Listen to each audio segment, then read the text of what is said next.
Innal hamdalillah nahmaduhu wa nasta'inuhu wa nastaghfiruh wa na'udzu billahi min shururi anfusina wa sayyiati a'malina.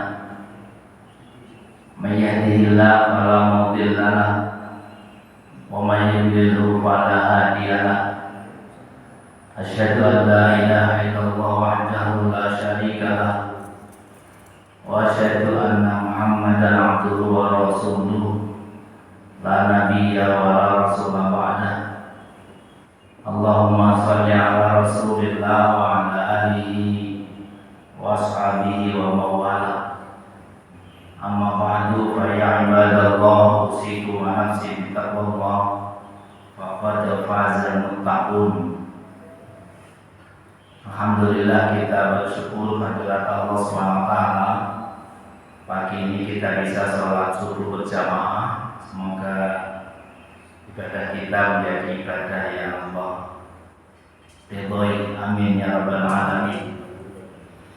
Ibu dan bapak sekalian, sesudah Ramadan, sesudah Idul Fitri, alhamdulillah pagi ini insyaallah kita akan bisa mulai kembali kajian kita setiap Sabtu pagi. Tapi seperti biasanya para bapak ibu yang mungkin punya hajat, punya kepentingan yang tidak bisa tidak harus segera ditindak, dilakukan, dikerjakan, kami persilakan untuk tidak harus bertahan di majelis ini. Ada mufrad dan kita pilih juga, kita Bulughul Maram juga. Ketika membaca hadis, di akhirnya akan dijelaskan bahwa ini hadis sahih, bahwa ini hadis hasan, bahwa ini hadis dhaif dan sebagainya. Dan para ulama juga nanti akan berpendapat, akan berbeda juga di kalangan mereka, mana hadis-hadis yang maqbulah dan mana yang mardudah. Mardudah itu artinya bisa diterima sebagai dalil, bisa dipakai sebagai dalil, dan mana juga yang mardudah yang ditolak, tidak bisa dipakai sebagai dalil. Nah, keterpakaian dan tidaknya juga, atau ketidak terpakaiannya hadis-hadis itu juga nanti banyak ulama yang berbeda pendapat mengenai di bidang apanya, ya. Misalnya kalau di bidang al-akhlak, maka betapapun itu hadis dhaif, ada yang berpendapat bisa dipakai sepanjang tidak bertentangan dengan ayat Al-Quran. Tetapi kalau di bidang akidah itu tidak bisa menggunakan hadis dhaif, harus sahih minimal. Atau ada yang berpendapat hasan tidak apa-apa, dan sebagainya. Ada berpendapat salah ibadah itu juga harus sahih. Kalau dhaif itu mardudah, tidak bisa diterima atau ditolak. Tapi ada yang berpendapat betapapun dhaif itu bisa diterima sepanjang tadi tidak bertentangan dengan ayat-ayat Al-Quran dan seterusnya. Kajian tentang ini cukup luas, tapi akan saya coba untuk sebisa mungkin dengan bahasa yang sesederhana mungkin, sebisa saya. Baik, materi ini, pengertian ini juga kita ambil dari kitab Tawdihul Ahkam min Bulughil Maram di awal juz. Di awal juz ini selain membahas tentang mustalahul hadis, tentang pengantar ilmu Al-Quran dan sebagainya, itu juga bisa kita baca karena di dalam kitab ini membahas berbagai hal baik tentang Al-Quran maupun Al-Hadis. Baik, kita baca judulnya Mustalahu Ilmul Hadisi. Mustalah itu ya penyebutan-penyebutan atau pembahasan-pembahasan tentang ilmu hadis. Apa pengertiannya? Ilmu mustalahul hadis atau mustalahul ilmu hadis adalah ilmun yu'rafu bihi halal rawi wal marwi min haitsul qubul warad. Mustalahul ilmu hadis adalah ilmu yang dengan ilmu itu bisa diketahui tentang halal rawi, keadaan periwayat hadis, keadaan orang yang meriwayatkan hadis. Misalnya an Abdillah bin Muhammad, an Umar bin Jabaan, orang-orang yang diantara an itu dari siapa, itu namanya rawi. Itu namanya orang yang meriwayatkan, orang yang menceritakan. Rawayawi itu menceritakan. Wal marwi dan keadaan yang diceritakan. Yang diceritakan itu ya hadis Nabi, ya ucapan Nabi, ya cerita tentang Nabi, namanya marwi. Atau nanti dalam istilah hadis disebut dengan matan hadis. Jadi bunyinya hadis kayak apa, itu namanya marwi atau matan hadis. Min haitsul qubul warad, ya, diketahui, dipelajari tentang diterimanya atau ditolaknya. Al-qubul itu diterima, ar-rad itu ditolak. Dan yang maqbulatun itu diterima, mardudatun itu ditolak. Jadi ilmu mustalah ilmu hadis adalah ilmu yang mempelajari tentang bagaimana keadaan orang-orang yang meriwayatkan hadis sejak sahabat sampai ahli hadis atau perawi terakhir hadis, Imam Bukhari, Imam Muslim, Imam Baihaqi, Imam Nasa'i, Imam Ahmad, itu adalah para perawi-perawi hadis yang kemudian membukukan hadis atau tadwinul hadis. Nah, di atasnya itu ada beberapa ulama sampai tabi'in dan sampai sahabat. Ilmu tentang keadaan yang meriwayatkan hadis dan yang diriwayatkan atau tentang matan hadis. Apa faedahnya? Ma'rifatu ma yuqbalu wa ma yuraddu minal hadis. Faedah dari mempelajari ilmu al-hadis ini, mustalah ilmu hadis ini adalah akan bisa ma'rifatu, mengetahui ma yuqbalu, mana-mana hadis yang bisa diterima, wa ma yuraddu, dan mana-mana yang ditolak, minal ahadis, dari hadis-hadis Nabi, bitamyizis sahih minas sakim, yaitu dengan membedakan, memilah-milah, tamyiz, memilah-milah antara yang benar dan yang sakim, yang tidak benar, antara yang sahih dan yang tidak sahih. Nanti sahih juga macam-macam, sakim itu atau yang tidak sahih juga macam-macam. Itu tentang ilmu atau tentang mustalah ilmu hadis, yaitu ilmu tentang bagaimana kita bisa tahu suatu hadis itu disebut hadis yang sahih dan tidak sahih, yang menentukan dia makbul atau mardud, bisa dipakai, bisa diterima atau dia ditolak. Kemudian berikutnya ta'rifat, berapa pengertian-pengertian. Pertama tentang al-hadis atau al-khobar. Jadi kalau kita menyebut atau kita mendengar orang menyebut kabar Nabi, itu artinya ya sama dengan hadis Nabi. Al-hadis atau istilah lain al-khobar, mutarodifan, dua kata itu sama atau mutarodif, sama maknanya.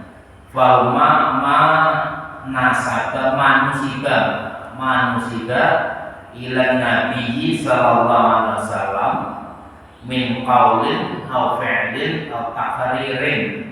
Hadis atau khobar adalah sesuatu musibah yang dinasabkan, disandarkan ilan Nabi sallallahu alaihi wasallam kepada Nabi sallallahu alaihi wasallam.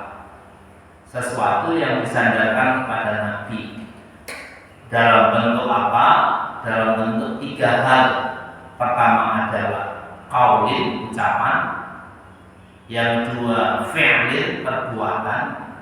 Yang ketiga takhririn, pengakuan atau pernyataan. Tapi pernyataan yang berisi mengakui sesuatu, itu takhrir.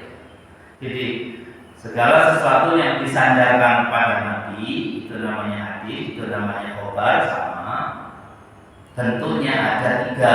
Kadang ucapan langsung Nabi, orang Nabi sallallahu alaihi wasallam, dan seterusnya. Innamal a'malu binniyat wa innamal likulli imrin ma nawa. Itu hadis qauli namanya. Hadis berbentuk ucapan Nabi. Yang kedua berbentuk fi'lin, perbuatan Nabi. Suatu saat Nabi itu sholat dengan mengangkat tangannya, jari-jarinya sampai ke lurus telinga. Rasul tidak hentikan, tapi para sahabat melihat, dan ketika melihat kemudian menceritakan. Itu namanya hadis Nabi dalam bentuk fi'lin, perbuatan Nabi. Rasulullah sujud. Ketika sujud dia begini begitu, diceritakan oleh para sahabat. Itu namanya hadis Nabi dalam bentuk fi'lin, perbuatan Nabi. Kemudian yang ketiga takhririn, pengakuan Nabi atau persetujuan Nabi, atau sikap Nabi menyetujui atau tidak menyetujui sesuatu. Itu takhrir. Misalnya melihat sahabatnya melakukan sesuatu dan sesuatu itu difahami atau dinyatakan benar oleh Rasulullah, maka kemudian Rasulullah mendiamkan atau mengomentari bahwa itu tidak salah. Itu namanya hadis dalam bentuk takhrir. Kayak misalnya ketika para sahabat di suatu perjalanan, mereka berpendapat, ada yang berpendapat harus sholat dulu di perjalanan karena khawatir habis waktu asar itu. Tapi sebagian tidak, harus sampai ke tempat dulu baru sholat di sana, karena wasiatnya Rasul seperti itu. Ketika sudah sampai sama-sama melapor pada Nabi tentang apa yang mereka lakukan padahal tidak. Kemudian Rasulullah membenarkan semuanya. Ucapan Nabi yang menyatakan sikap mereka, cara mereka mensikapi perintah Nabi itu benar semuanya, namanya takhrir, walaupun dalam bentuk ucapan. Pengakuan Rasul, pernyataan Rasul tentang setuju atau tidak setujunya beliau terhadap yang dilakukan para sahabat. Kenapa harus sahabat? Karena yang berjumpa Rasul itu adalah para sahabat. Jadi mungkin ada istilah juga nanti terkait dengan perawi hadis, yaitu bahwa orang-orang yang beriman pada Nabi dan kemudian ketemu Nabi, itu namanya sahabat. Sempat ketemu Nabi, sehingga nanti itu menjadi bahan pertimbangan para ahli hadis juga untuk mengatakan suatu hadis itu sahih atau tidak sahih. Misalnya ada seorang bernama Amr, dia lahir tahun berapa, kemudian meninggal tahun berapa. Sementara Rasul kan hidupnya di tahun antara 700 sekian sampai tahun sekian misalnya. Nah, tahun lahirnya si orang itu yang mengatakan meriwayatkan hadis itu ternyata di tahun ketika Rasulullah sudah wafat misalnya, dan dia tidak menerima riwayat tentang hadis itu dari orang lain, mengatakan bahwa dia sendiri mendengar dari Rasul, itu jelas tidak mungkin, karena dia tidak menangi hidupnya Rasul, atau mungkin tahunnya menangi dia, tapi diketahui oleh para hadis dia tinggalnya tidak di Madinah, tapi di luar benua Arab misalnya, sehingga tidak mungkin ketemu dengan Rasulullah ketika ada pengakuan seorang meriwayatkan bahwa dia menerima riwayat dari Rasulullah padahal tidak mungkin ketemu. Itu juga menjadi pertimbangan sahih tidak sahihnya suatu hadis, itu namanya sahabat. Kemudian ada orang yang beriman pada Rasul, percaya pada Rasul, Muslim, tetapi dia tidak ketemu Nabi, tapi ketemu sahabat, namanya tabi'in. Tabi'in itu banyak, tabi'in.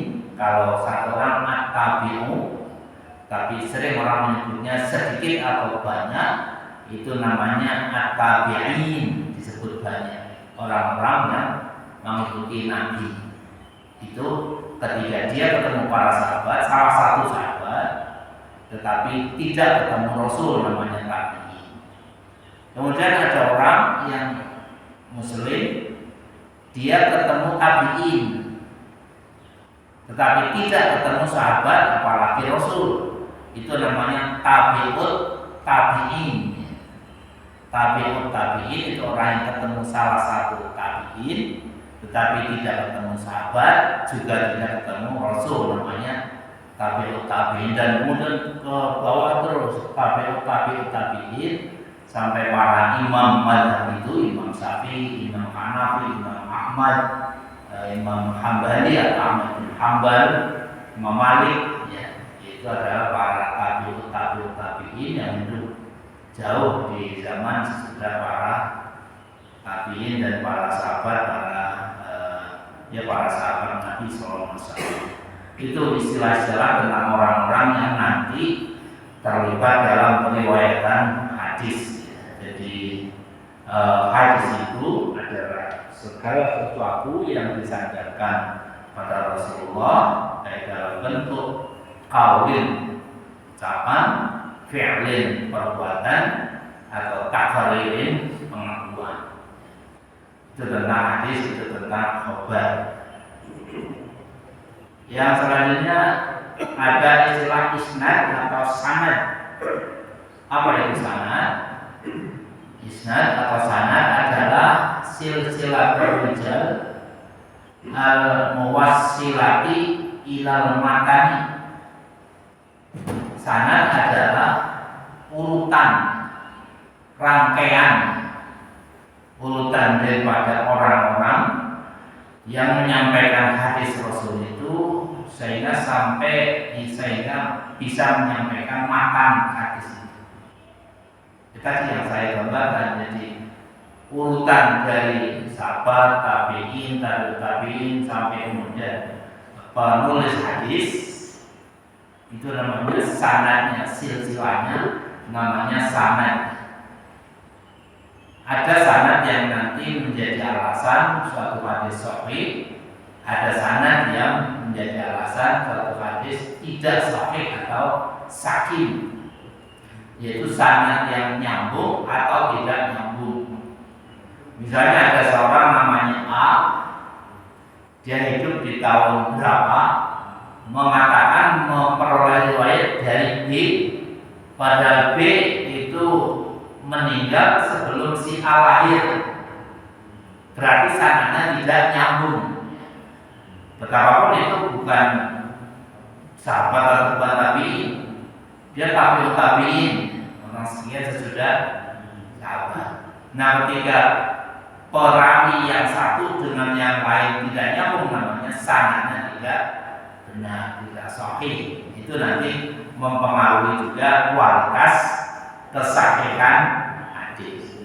Jadi yang namanya sanad adalah silsilatul rijal al-muwassilah ilal matan, urutan para perawi hadis yang menyampaikan pada matan. Kemudian apa yang namanya matan? Matan adalah mayatahi ila sanad minal kalam, adalah perkataan atau kalimat atau ucapan yang disampaikan melalui sanad tadi. Ya. Bunyi hadisnya itu namanya matan. Misalnya mengatakan sallu kama ra'aitumuni usolli, itu qaul Nabi, hadis dalam bentuk ucapan, salatlah kalian seperti cara salat saya. Nah, kalimat sallu kama ra'aitumuni usolli itu adalah matan. Siapa yang meriwayatkan kata-kata itu dari Nabi namanya rawi. Urutan dari rawi satu, periwayat ke satu, kedua sampai penulis hadis namanya sanad. Urutannya dari rawi satu ke rawi berikutnya.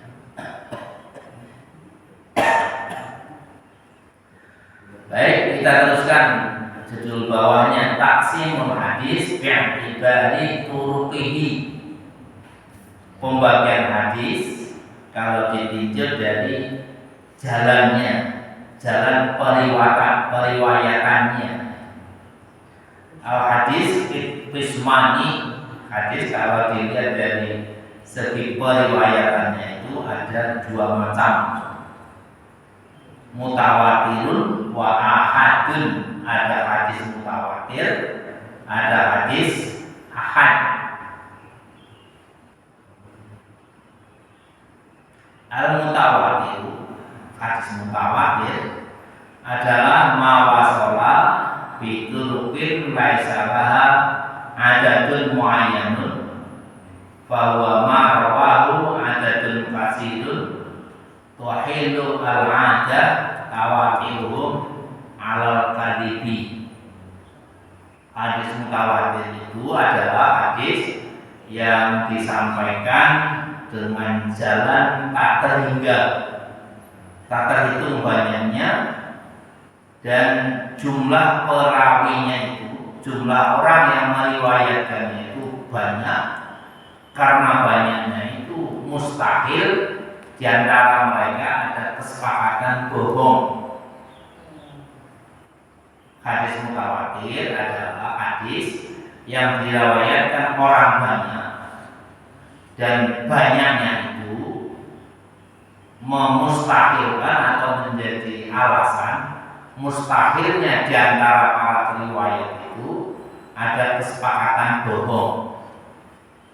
Misalnya satu qaul Nabi mengatakan ini diriwayatkan oleh si A, tapi di sisi lain oleh juga C, oleh B, oleh L dan sebagainya. Orang-orang itu banyak dan mereka tidak mungkin untuk sepakat bohong. Itu namanya hadis mutawatir. Hadis yang diriwayatkan banyak orang dan banyaknya itu tidak mungkin mereka bohong. Nah, hadis-hadis yang mutawatir inilah hadis yang dianggap paling kuat untuk hujjah, untuk alasan, untuk dalil suatu hal, baik terkait akidah, baik terkait ibadah maupun lain-lainnya. Itu dari sisi cara atau jalan riwayatannya, namanya hadis mutawatir. Yang kedua adalah hadis ahad. Huwa hadis alladzi wasala ilaina bituruqin mahsuratin muayyanatin. Sebaliknya ada hadis yang disebut ahad, adalah hadis yang diriwayatkan oleh atau dengan cara, dengan jalan perawi terbatas, tidak banyak tadi, mungkin satu, mungkin dua, mungkin tiga. Nah, masing-masing kan nanti ada namanya. Kalau rawinya satu, riwayat satu jalan itu nanti namanya apa, kalau dua namanya apa, tiga namanya apa. Tapi tiga itu tidak sampai ke tingkatan khawatir. Kalau misalnya tiga, dia diriwayatkan oleh orang yang hidupnya mungkin mereka ketemu, Itu namanya hadis ahad. Nah, kalau dibaca oleh orang yang tempatnya beda-beda dan tidak mungkin ketemu, itu yang tadi namanya tawatir. Tapi walaupun 3, artinya lebih dari 1, lebih dari 2, tetapi mereka mungkin ada bersepakat untuk al-kadzib, ya dusta, itu bukan namanya mutawatir.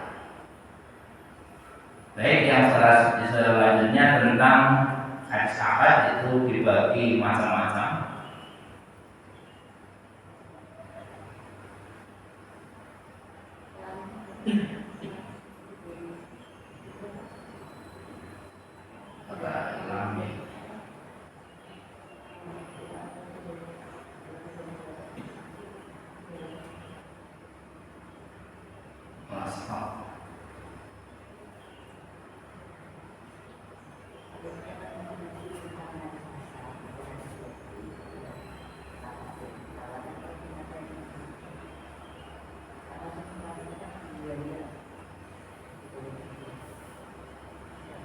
Aqsamul ahad, hadis ahad dibagi menjadi beberapa macam. Pertama gharib, kedua aziz, ketiga masyhur. Hadis ahad itu hadis yang tidak mutawatir. Itu ada yang disebut gharib, yaitu hadis man farada bi riwayatihi rawin wahidin wa fi tabaqatin wahidatin min tabaqatis sanad. Hadis gharib itu adalah hadis yang diriwayatkan oleh satu orang walaupun hanya pada satu tingkatan. Misalnya para sahabat banyak meriwayatkannya, tapi mungkin tabi'in hanya satu, tabi'in banyak lagi dan seterusnya. Jadi kalau ada satu tingkatan dari urutan perawi itu ada yang hanya satu orang, itu namanya hadis gharib. Gharib itu belum tentu dhaif, belum tentu hasan, dan sebagainya. Nanti dilihat kualitas perawinya.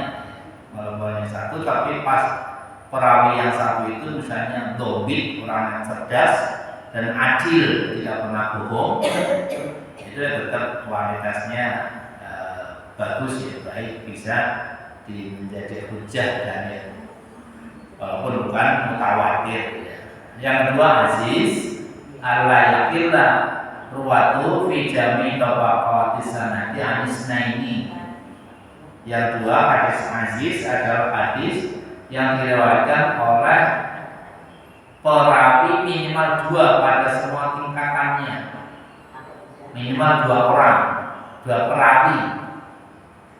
Jadi ada yang meriwayatkan jalur dari Abdullah, ada yang meriwayatkan dari jalur Abu Hurairah, dan ada yang meriwayatkan dari Aisyah. Kan kita sering mendengar hadisnya sama, tapi diriwayatkan oleh Aisyah, juga ada diriwayatkan oleh Abu Hurairah, oleh Amr dan sebagainya. Kalau minimal 2, itu namanya hadis aziz.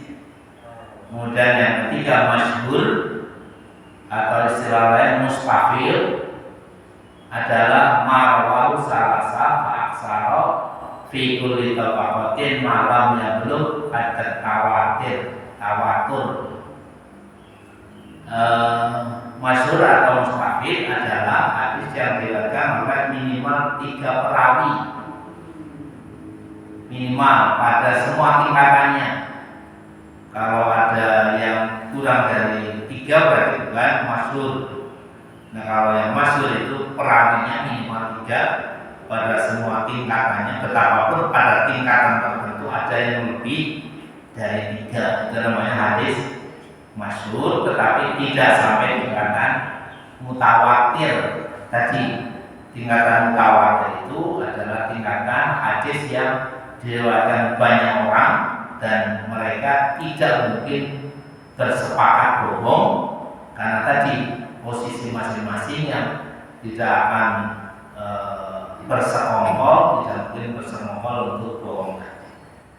Untung ketika hadis itu masih diriwayatkan dari lesan ke lesan, waktu itu belum ada HP, sehingga orang tidak bisa zoom untuk sepakat bohong. Karena periwayatan hadis zaman dulu ya dari orang-orang mesti ketemu gitu. Jadi santri ngaji mendatangi ustadznya, atau suatu saat pas kepercok diberikan riwayat hadis tertentu. Kalau sekarang kan mungkin dengan Zoom itu kita buat hadis biar nanti ini bisa untuk dalil kita agar bersepakat melakukan apa misalnya. Kayak yang sangat populer kan hadis tentang teror, bahwa teror itu obat paling mujarab. Nah, itu kan hadis yang sekongkol untuk kadzib, untuk bohong. Dan banyak nanti contoh yang lain. Jadi itu maksud itu adalah hadis yang diriwayatkan oleh minimal 3 pada semua tingkatannya, tapi tidak sampai tingkatan tawatur. Itu tentang pembagian hadis yang ahad. Ada yang disebut gharib, yaitu yang diriwayatkan oleh 1 orang minimal. Yang kedua aziz oleh 2 orang, masyhur minimal 3. Kemudian taksimul hadis min haitsul qubul. Pembagian hadis dilihat dari sisi bisa diterima atau tidaknya hadis itu sebagai hujjah, sebagai dalil. Yang qasimu ila arba'ati aqsamin. Hadis yang diterima atau tidak diterima sebagai dalil itu dibagi menjadi 4. Yang pertama adalah as-sahih li dzatihi, yang kedua sahih li ghairihi, yang ketiga al-hasan li dzatihi, yang keempat al-hasan li ghairihi. Hadis-hadis yang bisa diterima sebagai dalil pertama adalah as-sahih li dzatihi, yaitu mata salah sanadu bin ahli ahlin tamid dokti anislihi hatta nihayat sanad wa ya'dua minas sudud wal illah.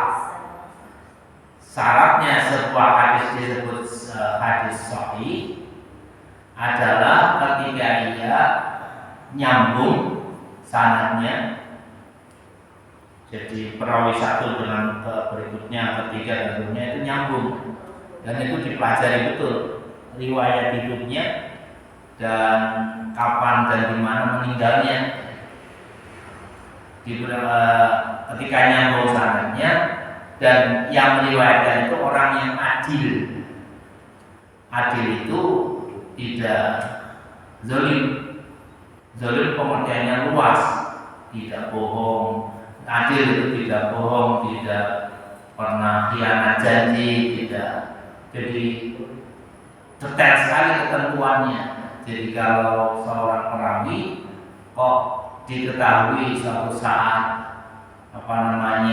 bohong terhadap seseorang, bohong tentang hal tertentu misalnya, maka itu akan menjadi catatan bahwa hadis yang diriwayatkannya itu pastilah tidak sahih. Tamudoti, sempurna ingatannya, artinya tidak lupanan, tidak kelarenan, baik kelalen karena sifat asli, karena ada orang yang karena tidak tamudoti itu gampang lupa, baru ngomong tadi sekian menit, sekian jam berikutnya sudah lupa, namanya tidak tamudoti. Tapi kalau ngapal itu sama tidak hafal-hafal, ya itu termasuk tamudoti apa enggak, tergantung atau terpengaruhi umur juga ya. Ada umur-umur tertentu yang ketika menghafalkan ya angel hafal-hafal. Nah yang diriwayatkan saya itu yang tamudoti, sempurna ingatannya, artinya tidak kelalenan. Anisli diriwayatkan juga oleh yang setingkat itu, periwayat berikutnya sesudahnya dan sebenarnya juga orangnya adil, orangnya tamdobti juga. Kata nihayat sanad sampai sanad terakhir, wa ayah dua, dan juga syarat berikutnya yahdua minas sudud wal ailah, kosong dari as-sudud, sifat sad yang aneh yang tidak semestinya dimiliki si perawi itu, wal ailah, dan ilah itu ya kekurangan, ya kejelekan sikap ya. Nah, nanti sudut itu apa saja, ilah apa saja juga dibahas oleh para ahli hadis. Nah, kalau dia biasanya punya sikap suka mengambil sesuatu secara sembrono, tidak pamit, dan itu juga termasuk ilah dari seorang perawi yang akan mengurangi kualitas hadis yang diriwayatkan. Kemudian terbiasa mencaci maki orang dan sebagainya. Ada ilah-ilah yang menjadi catatan seorang perawi itu dimungkinkan hadisnya sahih atau tidak sahih.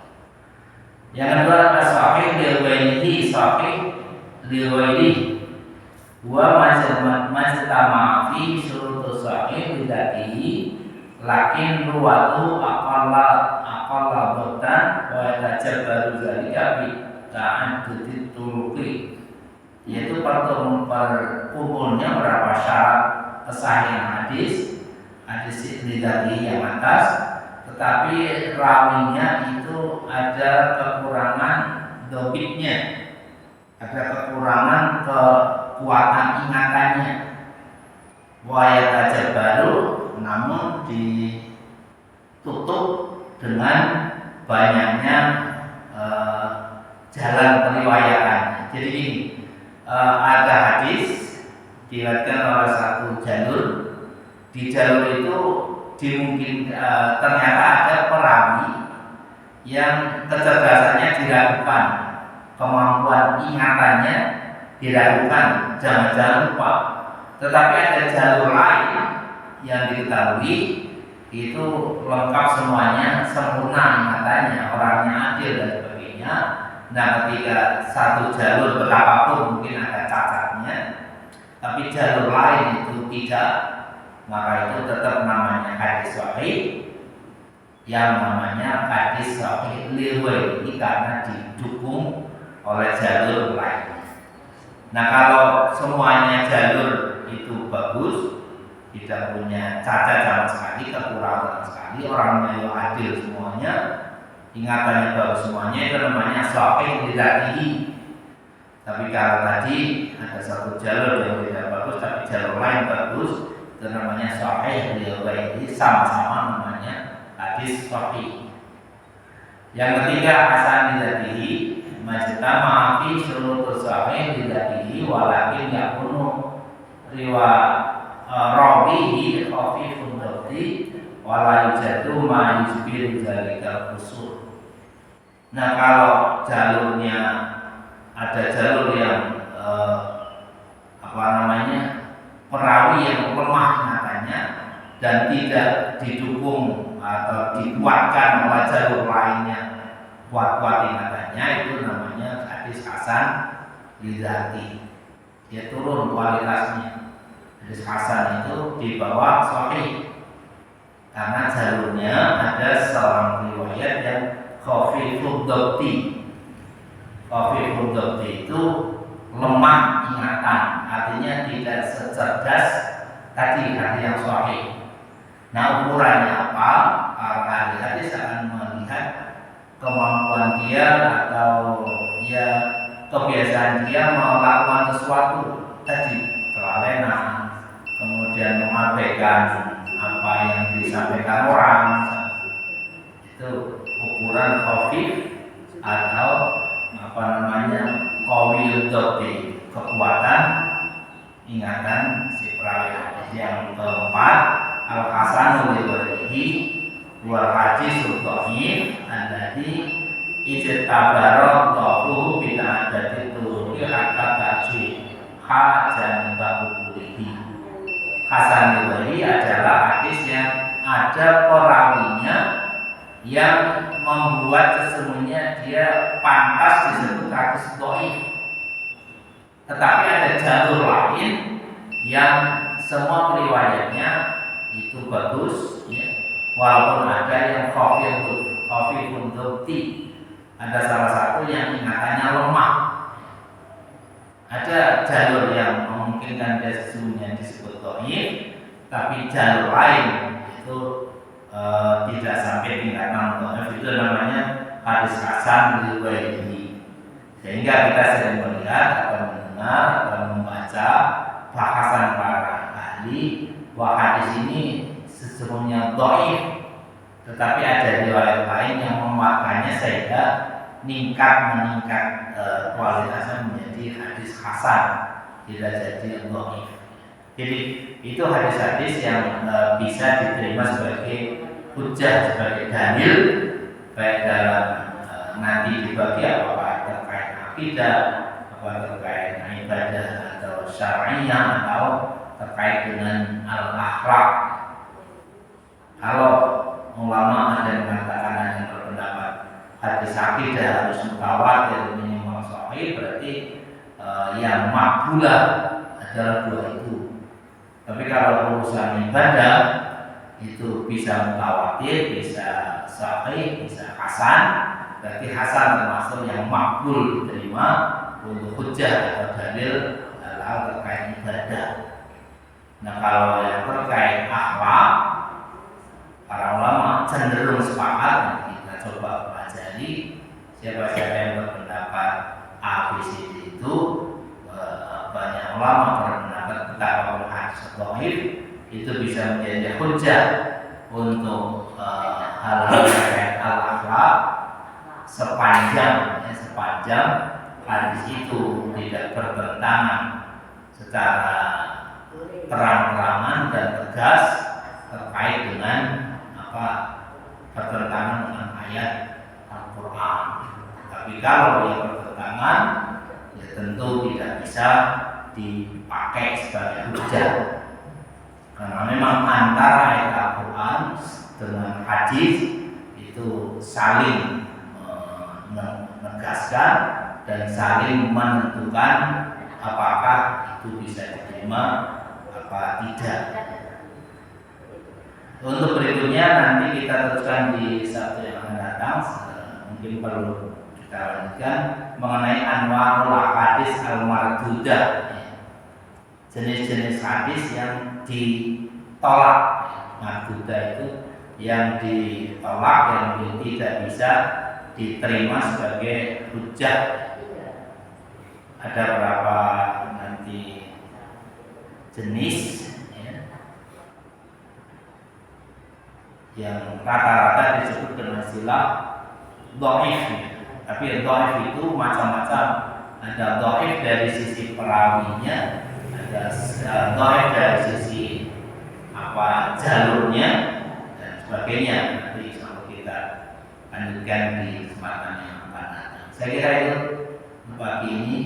Semoga betapapun ini materi yang agak boseni, tapi saya kira penting kita pahami agar kita ketika mendengarkan penjelasan dari siapapun tentang hadis ini mutawatir, ahad, sahih dan sebagainya, sedikit kita akan bisa memahami.